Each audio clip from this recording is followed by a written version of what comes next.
Still talking politics, but this time in Osun State, where the All Progressives Congress has won all the councillorship seats in the 389 wards in the local government elections. The chairman of the Osun Independent Electoral Commission, OCEC, Mr. Segun Oladiton, made the announcement in Osogbo, the state capital.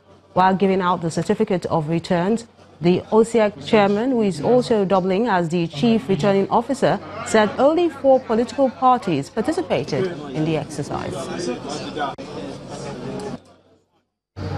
With the powers conferred on me by the Constitution of the Federal Republic of Nigeria, I hereby declare every candidate that took part or declared before the election, but whose names have been published by this commission as having been duly declared elected. The federal government has kick-started the establishment of call centers to receive complaints from members of the public, especially during emergency situations. The Nigerian Communications Commission, NCC, set up the pilot project beginning from Kaduna State. The commission also announced the 112 as the new national emergency code for Nigeria. And civil servants suspended by the Delta State government in April 2015 are asking for another chance. The civil servants, who claim that they were employed by the former governor, Emmanuel Oduagan, also faulted the manner in which they were suspended. However, the state government insists that it had to carry out a screening exercise in order to put its house in order. Freedom come by struggle, freedom come by struggle. Seemingly helpless but hopeful that things may get better. These are just a few of the over 2,000 civil servants suspended from their jobs in April 2015, just 1 month after they were employed by the Oduagan's administration. All we are saying, give us our job. All we are saying, Yokowa, give back our job. According to them, they were employed on merit and see no reason why they should be suspended, explaining that they have written to the present administration through various institutions, but to no avail. We belong waiting to date, and the election are forthcoming. Nobody, no hungry man will want to vote in a government that refuses to listen to the cry of his people. Nobody wants to vote in a government that is not accessible to his people. If it's a government for the people, he should come out to address the issue. He should have a brief with all the suspended civil servants and let us know our fate. I resumed work a month after, only for us to get the news that the job has been suspended after the whole registration, the biometric data has been taken, the whole thing. So we're pleading, let them give us our job back. Government is not unaware of their plight, but is insisting that the process to sanitize the civil service is still ongoing. We have gone through processes of trying to verify the staff strength in the state. We went through biometrics, we just started clocking, and as I speak with you, about 422 people from the ones who have been able to clarify. We're still waiting for them to come and confirm whether they are alive or they are existing, and which means that an exercise is still going on. So we never sacked, we never dismissed, but there was a suspension of some exercise to employ some people. The state government has always expressed its worries over a whopping 7 billion naira wage bill amid low internally generated revenue. The suspended workers, however, would hear none of that as they believe they were properly engaged. The solution to this impasse may just be some form of compromise from both sides. The whistleblowing policy of the present administration might just be yielding the desired result, as tips by some whistleblowers has uncovered alleged shady deals by some tax officials. And this is according to the Minister of Finance, Mrs. Kemi Adeosun, who announces the suspension of 2 senior tax officials in Delta and Benue State found culpable of being dishonest. The minister says her ministry is investigating over 200 tax officials who were indicted. Mrs. Adeosun hinted that the suspended officials are accused of under-declaration of taxes, demands for personal gratification, and promises to procure backdated tax clearance certificates. Outside Nigeria, a lot may be said about African artifacts, but at the Museum of African Arts in Washington, D.C. in the United States of America is an exhibition that promotes preservation and presentation, which make up the wow factors. Art Review tonight presents this report by our correspondent, Oreoluwa Shonibare, who visited that museum.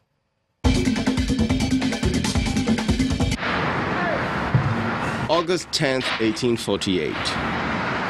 The day that birthed the Smithsonian Museums, named after British scientist James Smithson, who willed it under conditions to the United States of America.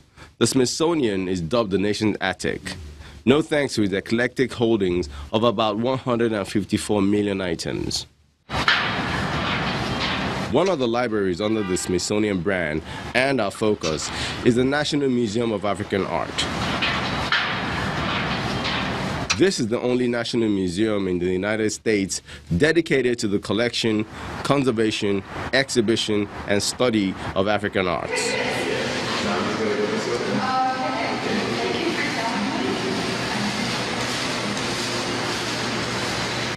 And this exhibition is a display of traditional and contemporary art from all 54 countries in Africa. Yeah, nice. The curator, Kevin Dumochel, welcomes us.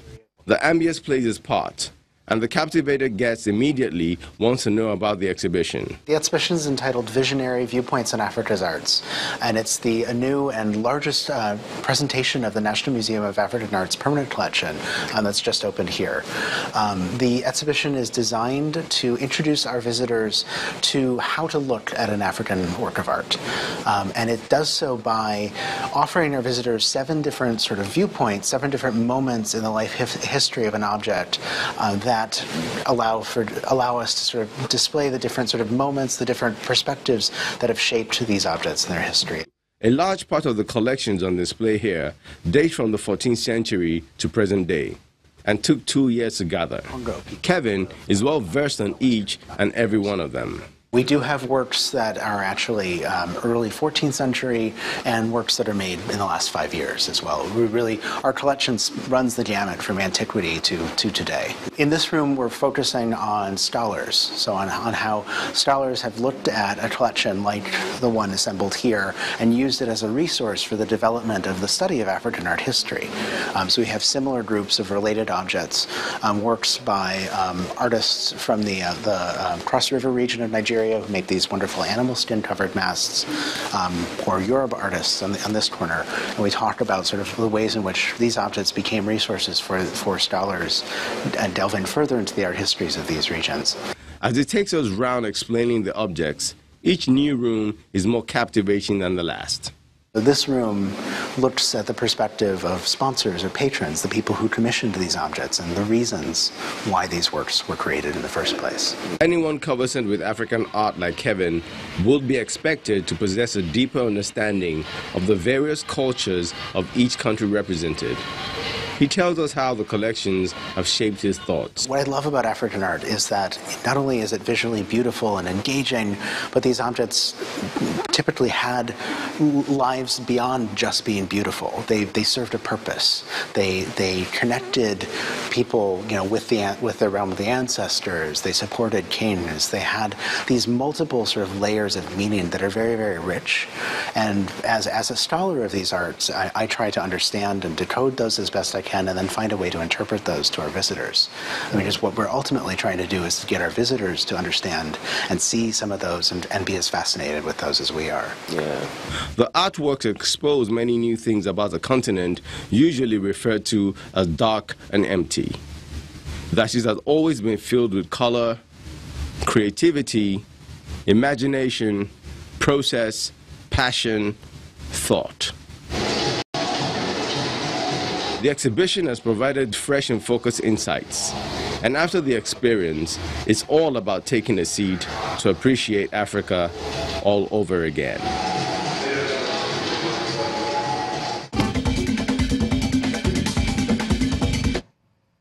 And back in Nigeria, in Ondo State, 5 people, including a woman and her 2 grandchildren, were crushed to death at the university town in Akoko Southwest local government area by a truck that rammed into a roadside market. An eyewitness narrates that the truck, which was coming from Ikare Akoko, lost control while its driver was trying to avoid a car near the market.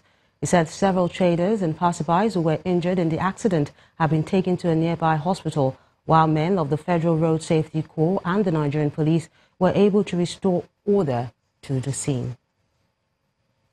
And the federal government has set up call centers to receive complaints from members of the public, especially during emergency situations.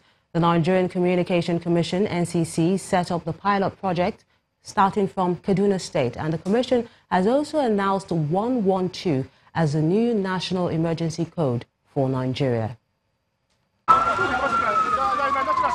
Over the years, a lack of effective prompt response by security agencies and rescue officials to emergencies such as flooding, social unrest, fire, and road accidents has led to avoidable deaths and loss of properties. This center is one step towards ensuring that rescue agencies respond promptly to emergency situations. The center is equipped with state-of-the-art facilities, and residents of the state can now dial 112, which is the new national emergency code, from their phones, irrespective of their mobile carrier. 112, what's the emergency? We cannot prevent such things from happening. When they do happen, how fast are we able to respond and be able to cope them, minimize losses? That is the primary purpose of having this kind of infrastructure put in place by the federal government. Nigerians call 112. 112 is the new code we have for each and every one of us. You just dial 112 without any pressure, at no cost, from any angle of Nigeria, any angle of the 23 local governments we have in Kaduna State, and you will just be home. We have men, that is you, good people, that have been empowered. You are fully equipped to make your contributions to your fatherland. Specialists for the project are drawn from the emergency response agencies, including personnel of the Nigerian Army, Air Force, Police Force, Nigerian Security and Civil Defense Corps, the Federal Road Safety Corps, the Fire Service, the National Emergency Management Agency, NEMA, and the Kaduna State Emergency Management Agency, KADSEMA. These specialists were trained to effectively handle different types of emergencies. 1, 2.